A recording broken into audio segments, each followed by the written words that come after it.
주변의 권유로 시작해 지난 15년간 100회에 걸쳐 헌혈을 한 시각장애인 남성.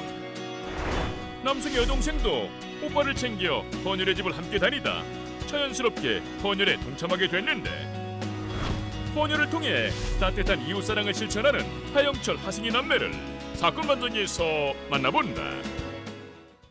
함께 사는 세상, 오늘은 이 특별한 생명 나눔을 실천하고 있는 분입니다. 따뜻한 이웃사랑을 함께 실천하고 있는 남매를 만나보겠습니다. 오늘의 주인공이죠? 네, 타이틀에 헌혈남매라는 재미있는 타이틀이 붙었는데요. 오늘은 대구시 중앙로에 있는 헌혈의 집에 매일 두 손을 꼭 잡고 헌혈을 하러 찾아오는, 매일은 아닙니다. 거의 2주에 한 번씩 헌혈을 하러 찾아오는 B형 남매 소식인데요. 제가 매일이라는 표현을 쓴 건 올 때마다 손을 잡고 같이 온다라는 표현을 쓴 거였었는데, 둘이 같이 헌혈을 할 수는 있죠. 그러면 어떤 때는 각자 올 수도 있고 이런데 왜 둘이 항상 같이 오느냐, 여기에 특별한 사연이 있는데요. 오빠인 하영철 씨가 시각장애인입니다. 그러니까 태어나면서부터 시력이 썩 좋지는 않았었는데 그 이후에, 그러니까 중학교 졸업한 이후에 원인 불명으로 이제 시력을 아예 잃게 됐고요. 그러다 보니까 이제 혼자 오기가 불편해서 여동생이 오빠의 손을 잡고 헌혈의 집에 함께 오게 된 겁니다. 네. 자, 오빠 이 하영철 씨는 15년 전 처음 헌혈을 시작하게 됐습니다. 당시 어떤 일을 계기로 헌혈의 집을 찾았던 것인지 하영철 씨에게 직접 들어봤습니다. 시각장애인 학교 고등학교 1학년 다니고 있었는데요. 아는 형들이 헌혈하러 간다고 해서 처음 갈 때는 뭔지 잘 모르고 같이 따라갔었거든요. 처음에는 한 번 하고 두 번 하니까 좀 보람도 있고 뭔가 좀 하고 있는 것 같더라고요. 그런 마음이 생겨서 꾸준히 가고 몸 컨디션 따라서 계속 헌혈을 하게 되었습니다. 헌혈 증서 이렇게 한 번 할 때마다 주는데요. 이게 하다 보니까 많이 모여서 이걸 어떻게 쓸까 생각을 하다가 아는 동생이 이렇게 몸이 좀 안 좋아서 몇십 장 드렸었거든요. 그분한테 드리니까 좀 마음이 좀 보람이 있더라고요. 네, 하영철 씨가 이제 시각장애인이었는데 그렇죠. 시각장애인 학교 다닐 때 우연한 기회에 헌혈을 하는 계기가 마련된 거네요. 그러니까 2004년도에 시작이 됐는데 그 근처에 있습니다. 시각장애인 학교하고 반월단으로 대구 중심가인데 그게 헌혈의 집이 있는데요. 아마 친구 아니면 선배 따라서 형들을 간다 해서 한번 따라갔는데 형들이 그런 말을 한 것 같아요. 한번 해볼래? 아니면 그 병원에서 이렇게 하면 불편한 사람들한테 큰 도움이 된다. 자신도 좀 불편하잖아요. 그러다 보니까 나도 누구한테 도움을 좀 줘봐야 되겠다. 그 생각이 들고 한번 해보니까 이거 계속 하게 된다고. 혼자 오기 그러니까 동생하고 손 꼭 잡고 왔다고 합니다. 네, 네, 헌혈이 한두 번에 그치지 않고 지금 15년간 꾸준히 헌혈, 네. 15년이라는 세월이 참 대단합니다. 아, 그럼요. 그러니까 15년 동안 지금 100여 회 정도 했다고 하는데, 네. 근데 아마 이렇게 생각하시는 분도 있을 거예요. 100번이나 못 하는데 그 기간 동안에. 근데 이제 헌혈이 두 가지 방식인데, 전혈이라고 해서 이제 우리가 보통 알고 있는 헌혈, 혈액 전체를 뽑아내는 방식이 있고, 또 하나는 성분 헌혈이라고 해서 뭐 혈소판이나 뭐 혈장이나 이런 것들만 추출하는 성분 헌혈이 있는데, 그러니까 원래 그 말씀드렸던 전혈은 2달에 한 번 정도가 가능한데, 네. 이 성분 헌혈 같은 경우에는 2주에 한 번도 가능하다고 합니다. 이제 그러다 보니까 2004년을 시작을 해서 2주에 한 번 하던가 뭐 두어 달 만에 한 번씩 해서 총 100여 번 정도 헌혈을 했다고 하는데요. 그러니까 이런 거예요. 지금 처음에는 남들 다 생각하고 있는 우리 일반적인 헌혈인 전혈을 좀 하다가 이게 그 전에 2주에 한 번씩도 할 수 있구나 해서 이제 이 성분 헌혈로 좀 바꿨다고 하는데, 통상적으로 그냥 2주에 한 번씩 하고, 그게 아니라 이제 가끔 치과 치료나 본인들이 치료를 받다 보면 헌혈을 못하는 상황, 그런 시기가 있거든요. 그런 시기에만 못했을 뿐이고 대부분은 2주에 한 번씩 하다 보니 벌써 100여 차례에 이르렀다고 합니다. 2주에 한 번씩 헌혈을 했다는 거. 그것도 2004년부터 그러니까 100여 차례가 된단 말이에요. 대단한데 가장 또 그 헌혈을 하면서 기억에 남는 순간이 있다면서요? 예, 네. 그 전에요. 저도 이제 몰랐는데 이 헌혈 증서 한 장이요. 네. 우리가 헌혈 받을 때 이렇게 한 팩이 있지 않습니까? 그 한 팩하고 같답니다. 한 장에 한 팩이래요. 예. 그러니까 증말하면 헌혈을 받는 사람들이 저거 한 장이 있으면 이 혈액값이 그만큼 차감되는 거죠. 네. 그렇다고 하고요. 이분은 이제 헌혈을 많이 해가지고 증서를 얼마나 많이 모아 두셨겠어요. 그런데 이거 뭐 드려야 될 분들을 잘 몰라가지고 모아두기만 했었대요. 그런데 어느 날 주변에 있는 지인이 수혈이 급히 필요한 분이 있다, 이런 분이 있다, 그렇게 얘기를 하더라는 거예요. 그래서 모아뒀던 그 헌혈 증서 몇십 장을 드렸더니 그게 그렇게 보람이 됐고요. 그래서 이제 요즘에는 헌혈 증서를 헌혈의 집에다가 다시 돌려줘가지고 필요한 사람한테 쓸 수 있도록 이렇게 하기도 한답니다. 네, 뭐 김옥중 교수 설명했지만 이제 헌혈 증서를 누군가에게 전하면 그게 하나 또 차감이 되는 거군요. 쉽게 얘기하면. 그 이제 증서의 그 효과 중에 하나가 그 헌혈팩 하나 정도 된다라고 하는 것이 지금 김옥중 교수 설명을 했는데, 자, 이 10년 전이 2009년 하영철 씨가 헌혈하는 모습을 보고 동참을 결심한 분이 있습니다. 바로 여동생 하승희 씨인데요. 하승희 씨의 목소리도 듣고 올까요?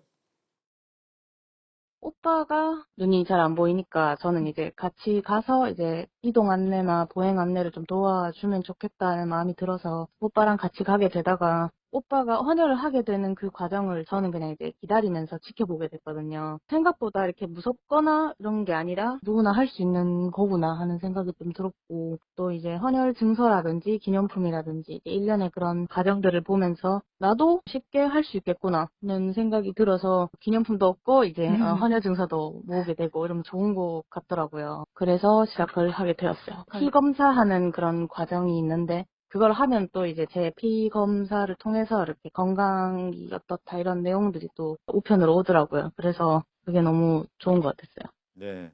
근데 저는 그 오빠와 같이 이제 헌혈, 오빠가 이제 시각장애인이니까 도움이 좀 필요했을 텐데 같이 가면서 이제 헌혈을 했다라는 게 여동생의 마음이 정말 또 따뜻하네요. 맞아요. 그러니까 처음에 여동생은 굉장히 겁이 났대요. 아마 헌혈 안 해보신 분들 혹은 지금도 하고는 싶은데 겁이 나서 못 하시는 분들 비슷한 생각이실 텐데, 피 뽑는 것 자체도 무서울 뿐만 아니라 또 여러 가지 안 좋은 뉴스들이 갑자기 떠오릅니다.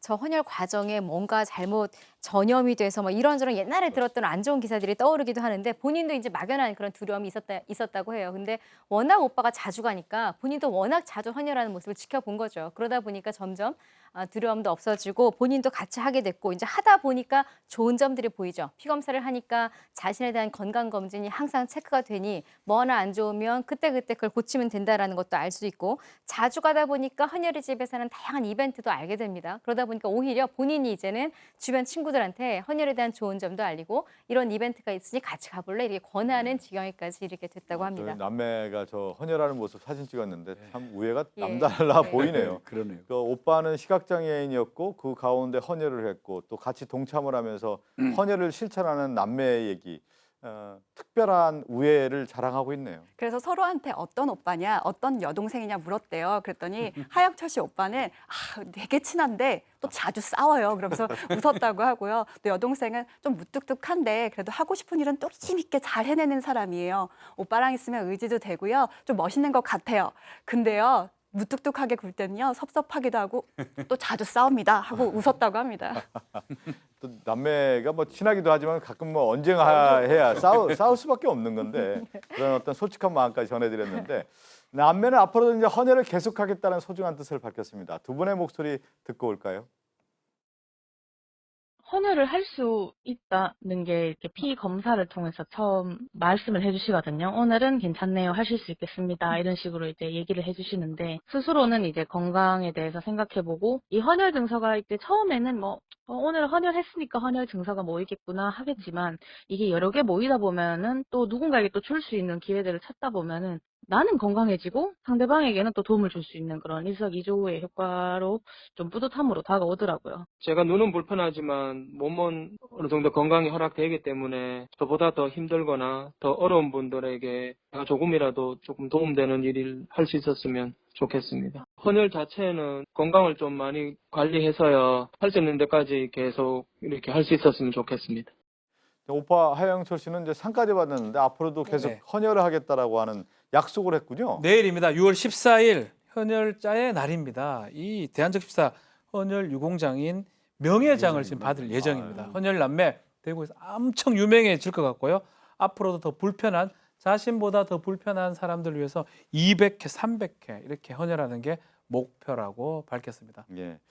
근데 저는 그 하영철 씨 얘기하는 거 보고 그런 얘기를 하잖아요.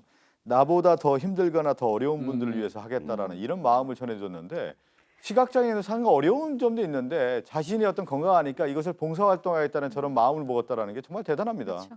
그러니까 이게 지금 네. 말씀하셨던 것처럼 그런 마음 자체가 없으면 이거 100번 하겠습니까? 네. 못해요. 그리고 저는 이 더 좀 와닿은 말이, 동생 이제 하승희 씨가 이런 얘기하잖아요. 네. 헌혈은 남뿐만 아니라 스스로를 위한 일이다. 그러니까 이제 헌혈하다 보면 본인 건강도 챙기는데, 사실 그 부분보다 더한 것은 아까 김복중 교수님 말씀하셨던 헌혈 증서 하나가 혈액 한 팩의 가치가 있다고 하지 않았습니까? 예, 예. 근데 이걸 누군가에게 전해줄 때 그게 그렇게 뿌듯하다고 합니다. 그러니까 이게 헌혈을 하면 이 헌혈한 피로 누군가를 도와주는 건 도와주는 거지만 그때 받은 헌혈 증서로 또 누군가에게 필요한 사람한테 전달해 주는 것, 그게 그렇게 좋았다고 하는 걸 보면 정말 이 남매는 본인들의 건강의 문제지, 그것도 문제 뭐 좋겠지만 다른 사람들을 위한 그런 특별한 마음이 있었기 때문에 이렇게 계속할 수 있는 것 같네요. 아, 그리고 저 사진에 비춰진 모습 보면 하영철 씨도 그렇고 하승희 씨도 그 미소가 예. 따뜻한 미소가 그대로 따뜻합니다. 마음이 전해지고 있는데, 내일 바로 6월 14일은 세계 헌혈자의 날이라고 하는데 또 상까지 받았다고 하니까 큰 박수를 보내드리겠습니다. 오늘 이 사건을 끝으로 인사를 나누겠습니다.